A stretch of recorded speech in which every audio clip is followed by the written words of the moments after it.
Hi friends, ಇವತ್ತಿನ ವಿಚಾರ ಏನಪ್ಪ ಅಂತಂತಂದರೆ, ನಿನ್ನೆ ನೇಮಕಾತಿಗಳಾಗ್ತಿಲ್ಲ ಅಂತೇಳಿ ವಿದ್ಯಾರ್ಥಿಗಳು ಆ, ವಿದ್ಯಾಕಾಶಿ ಅಂತ ಪ್ರಸಿದ್ಧವಾಗಿರುವಂಥ ಧಾರವಾಡದಲ್ಲಿ ವಿದ್ಯಾರ್ಥಿಗಳು ಹೋರಾಟಕ್ಕೆ ಇಳಿದಿದ್ದಾರೆ. ಸುಮಾರು 5,000ಕ್ಕೂ ಹೆಚ್ಚು ವಿದ್ಯಾರ್ಥಿಗಳು ನೇಮಕಾತಿಗಳಾಗ್ತಿಲ್ಲ, ಯಾವುದೇ ನೋಟಿಫಿಕೇಷನ್ಸ್ ಬರ್ತಾ ಇಲ್ಲ ಅಂತೇಳಿ ಹೋರಾಟಕ್ಕೆ ಇಳಿದಿದ್ದಾರೆ. ಹೌದು ಫ್ರೆಂಡ್ಸ್, ಸುಮಾರು 3 ವರ್ಷಗಳಿಂದ ಯಾವುದೇ ತರಹದ ಒಂದು ನೇಮಕಾತಿಗಳಿಲ್ಲ. ಸುಮಾರು 3 ವರ್ಷದಿಂದ ಧಾರವಾಡದಲ್ಲಿ ಕೋಚಿಂಗ್ ಕ್ಲಾಸ್ಗಳು ತೊಗೊಂಡು ಟ್ರೈನಿಂಗ್ ತೊಗೊಂಡು ಓದ್ತಾ ಇರುವಂಥ ವಿದ್ಯಾರ್ಥಿಗಳು ತಾಳ್ಮೆ ಕಾದೋಗಿದೆ. ಆಲ್ಮೋಸ್ಟ್ 3 ವರ್ಷಗಳಿಂದ ಯಾವುದೇ ತರಹದ ನೋಟಿಫಿಕೇಷನ್ಸೇ ಬಿಟ್ಟಿಲ್ಲ.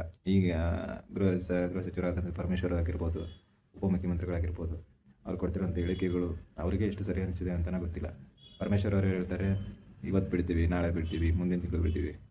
ಅಂದರೆ ಮತ್ತು ಸೋಕಾಲ್ಡ್ ಉಪಮುಖ್ಯಮಂತ್ರಿಗಳು ಹೇಳ್ತಿದ್ದಾರೆ, ಯಾವುದೇ ನೇಮಕಾತಿಗಳು ಆಗ್ತಿಲ್ಲ, ಅದರಿಂದನೇ 3,000 ಸಾವಿರ ಕೊಡ್ತಿದ್ದೀವಿ ಅಂತ. ಈ ಉಪಮುಖ್ಯಮಂತ್ರಿಗಳು ತಮಗೆ ತಾವೇ ಕ್ವಶನ್ ಮಾಡ್ಕೊಳ್ಳಿ. ಈ ತಾವು ಕೊಡ್ತಿರುವಂಥ 3,000 ಯಾವ ಉದ್ಯೋಗ ಆಕಾಂಕ್ಷಿಗೆ ಅಟ್ಲೀಸ್ಟ್ ಅವನು ಒಂದು ತಿಂಗಳು ಊಟ ಮಾಡೋಕ್ಕಾಗಲೂ ಸಾಲುತ್ತಾ? ಧಾರವಾಡದಲ್ಲಿ ಕೋಚಿಂಗ್ ತಗೊಳ್ಳೋ ಟೈಮಲ್ಲಿ ಒಂದು 3 ತಿಂಗಳು ಅವನು ಒಂದು ತಿಂಗಳು ಊಟಕ್ಕಾದರೂ ಸಾಲುತ್ತಾ? ತಾವು ಕೂಡ 3,000 ಎಲ್ಲ ಬೆಲೆಗಳು ಎಷ್ಟಿದ್ದಾವೆ, ಪಿ ಜಿ ರೆಂಟ್ ಎಷ್ಟು, ಮತ್ತು ರೂಮ್ ಬಾಡಿಗೆಗಳೆಷ್ಟು, ಹಾಸ್ಟೆಲ್ಗಳೆಷ್ಟು, ಅವ್ರು ಕಟ್ತಿರೋ ಲೈಬ್ರರಿಗಳು ಕಟ್ತಿರೋ ಫೀಸ್ ಎಷ್ಟು, ಅವ್ರ ಡೈಲಿ ಖರ್ಚು ವೆಚ್ಚಗಳೆಷ್ಟು, ಬುಕ್ಸ್ ತೊಗೊಳಕ್ಕೆ, ರೆಂಟ್ ತೊಗೊಳಕ್ಕೆ, ಇವೆಲ್ಲದು ಕೋಚಿಂಗ್ ಫೀಸ್ ಎಷ್ಟು, ಇವೆಲ್ಲಗಳನ್ನು ಲೆಕ್ಕ ಹಾಕಿ ತಾವು ಕೂಡ 3,000 ಯಾವುದಕ್ಕಾದ್ರೆ ಸಾಲುತ್ತಾ ಅಂತ ಮುಖ್ಯಮಂತ್ರಿಗಳು ತಮಗೆ ತಾವೇ ಕ್ವಶನ್ ಮಾಡ್ಕೋಬೇಕು. ಈ ಯಾವುದೇ ವಿದ್ಯಾರ್ಥಿಗಳಾಗಲಿ ತಮಗೆ 3,000 ಕೊಡಿ, 4,000 ಕೊಡಿ, ಅದು ಕೊಡಿ, ಇದು ಕೊಡಿ ಅಂತ ಯಾವುದೇ ಬೇಡಿಕೆಗಳನ್ನು ಇಟ್ಟಿಲ್ಲ. ಅದು ನೀವು ಕೊಟ್ಟಿರೋ ಯೋಜನೆಗಳಿಂದ ಹೊರತು ನಾವು ವಿದ್ಯಾರ್ಥಿಗಳಾದಂಥ ಸ್ನೇಹಿತರಾಗಲಿ ಯಾರಾಗಲಿ ನೀವು ದುಡ್ಡು ಕೊಡ್ತಿಲ್ಲ ಆ ಥರ ಈ ಥರ ಅಂತ ಯಾವುದೇ ಬೇಡಿಕೆಗಳಿಟ್ಟಿಲ್ಲ. ಅವರೇನು MP, MLA, MLC ಟಿಕೆಟ್ಸ್ ಕೇಳ್ತಾ ಇಲ್ಲ. ಉದ್ಯೋಗಗಳನ್ನು, ಬಾಕಿ ಇರೋ ಉದ್ಯೋಗಗಳನ್ನು ಫಿಲ್ ಮಾಡಿ. ಸುಮಾರು 3 ಲಕ್ಷ ಉದ್ಯೋಗಗಳೇನು ಬಾಕಿ ಇದ್ದಾವೆ ಅವುಗಳನ್ನು ಫಿಲ್ ಮಾಡಿ ಅಂತ ಕೇಳ್ತಾ ಇರುತ್ತೆ. ಅಂದರೆ 3 ವರ್ಷದಿಂದ ಯಾವುದೇ ಒಂದು ನೋಟಿಫಿಕೇಷನ್ಸ್ ಆಗಿಲ್ಲ. ಬಟ್ 3 ವರ್ಷದಿಂದ ಅವರಿಗೆ ಏಜ್ ಲಿಮಿಟ್ ಹೋಗ್ತಾ ಮೀರ್ತಾ ಇದೆ. ಆಮೇಲೆ ಅವ್ರ ನೋಟಿಫಿಕೇಷನ್ ಬಿಟ್ಟ ಮೇಲೆ ನಮ್ಮ ಏಜ್ ಲಿಮಿಟ್ ಎಲ್ಲ ಕಂಪ್ಲೀಟ್ ಆದಮೇಲೆ ನಮ್ಮ ಏಜ್ ಲಿಮಿಟ್ ಇಲ್ಲದೆ ಇರುವಾಗ ನಾವು ಅಪ್ಲೈ ಮಾಡೋಕ್ಕಾಗಲ್ಲ ಅನ್ನೋ ಒಂದು ಕಾರಣಕ್ಕೋಸ್ಕರನೇ ಎಲ್ಲ ಉದ್ಯೋಗ ಆಕಾಂಕ್ಷಿಗಳು ಕೇಳ್ತಿರೋದೇನಪ್ಪ ಅಂತಂದರೆ, ದಯವಿಟ್ಟು ನೋಟಿಫಿಕೇಷನ್ ಅಂತ ಮಾಡಿ. ಈಗ ನಾವೇನು ನಿಮ್ಮ ಅದು ಕೂಡ ಆ ಭಾಗ್ಯ ಮಾಡಿ ಈ ಭಾಗ್ಯ ಮಾಡಿ ಅಂತ ಯಾವುದೂ ಕೇಳ್ತಾ ಇಲ್ಲ. ಕಾಲಕ್ಕೆ ಟೈಮ್ಗೆ ಕರೆಕ್ಟಾಗಿ ನೋಟಿಫಿಕೇಷನ್ಸ್ ಬಿಡಿ. ಏನು ಇದು 1,000 ಪೋಸ್ಟ್ ಬಿಟ್ಟರೆ ಅದಕ್ಕೆ 5 ಲಕ್ಷ, 10 ಲಕ್ಷ, 20 ಲಕ್ಷದವರೆಗೂ ವಿದ್ಯಾರ್ಥಿಗಳು ಅಪ್ಲಿಕೇಶನ್ ಹಾಕ್ತಾರೆ. ಯಾವುದೋ ಒಂದರಲ್ಲಿ ನಾವು ಸೆಲೆಕ್ಟ್ ಆಗ್ತೀವಿ ಅನ್ನೋ ನಂಬಿಕೆ. ಧಾರವಾಡದಲ್ಲಿ ಎಷ್ಟೋ ಲಕ್ಷಾಂತರ ವಿದ್ಯಾರ್ಥಿಗಳು ರಾತ್ರಿ ಆಗಲೂ ಏನಾದರೂ ಕಷ್ಟಪಟ್ಟು ಓದ್ತಿದ್ದಾರೆ. ಅವರು ಬಡೋ ಕಷ್ಟಕ್ಕೆ ಯಾವುದಾದ್ರೂ ಒಂದು ಪ್ರತಿಫಲ ಸಿಗಲಿ ಅನ್ನೋ ಕಾರಣಕ್ಕೋಸ್ಕರ ಅವರು ಇನ್ನೂ ಎಲ್ಲ ತಾಳ್ಮೆ ಕಳೆದುಕೊಂಡು ರೋಡ್ಗೆ ಇಳಿದುಕೊಂಡು ಹೋರಾಟ ಮಾಡ್ತಿದ್ದಾರೆ. ಇದಕ್ಕೆ ಸರ್ಕಾರ ಯಾವುದೇ ರೀತಿಯ ಪ್ರತಿಕ್ರಿಯೆಯನ್ನು ನೀಡಿಲ್ಲ. ಹೋರಾಟಕ್ಕೆ ಇಳಿದಿರೋ ವಿದ್ಯಾರ್ಥಿಗಳ ಮೇಲೆ ಪೊಲೀಸನ್ನು ಬಿಟ್ಟು ಅವ್ರನ್ನೆಲ್ಲ ಅರೆಸ್ಟ್ ಮಾಡಿಸೋದು, ಅವನ್ನೆಲ್ಲ ತಡೀತಿರೋದು ಎಷ್ಟು ಸರಿ ಅಂತ ಸರ್ಕಾರಕ್ಕೆ ಗೊತ್ತಾಗಬೇಕು. ಅವರೇನು ಬಂದು ನಿಮ್ಮನೆ ದುಡ್ಡು ಕೇಳ್ತಾ ಇಲ್ಲ. ನಿಮಗೆ ಬಾಕಿ ಇರೋ 3 ಲಕ್ಷ ಉದ್ಯೋಗಗಳನ್ನು ಫಿಲ್ ಮಾಡಿ, ನೋಟಿಫಿಕೇಷನ್ಸ್ ಬಿಡಿ.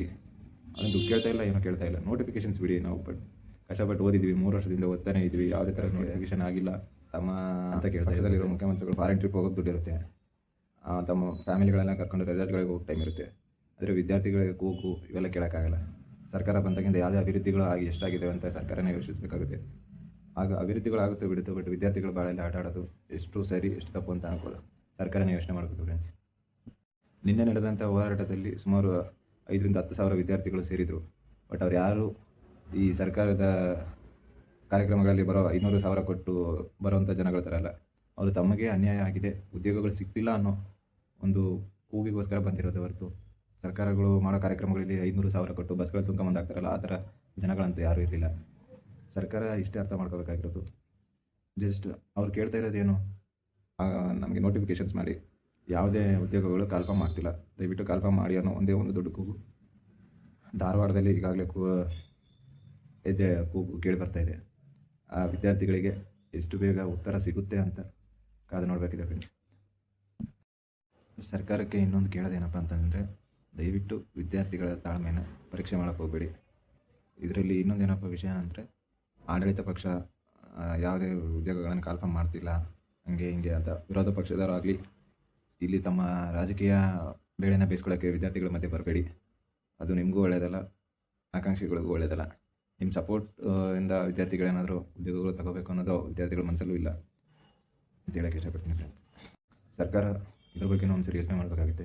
ಬೀದಿಗಿಳಿದು ಹೋರಾಟ ಮಾಡ್ತಿರೋ ಅಂಥವ್ರಿಗೂ ಉದ್ಯೋಗ ಆಕಾಂಕ್ಷಿಗಳಿಗೂ ವಯಸ್ಸಾದ ತಂದೆ ತಾಯಿ ಇದ್ದಾರೆ ಅನ್ನೋದು ಸರ್ಕಾರ ಗಮನಕ್ಕೆ ಬರಲಿ ಅಂತ ಕೇಳ್ಕೊತೀನಿ ಫ್ರೆಂಡ್ಸ್.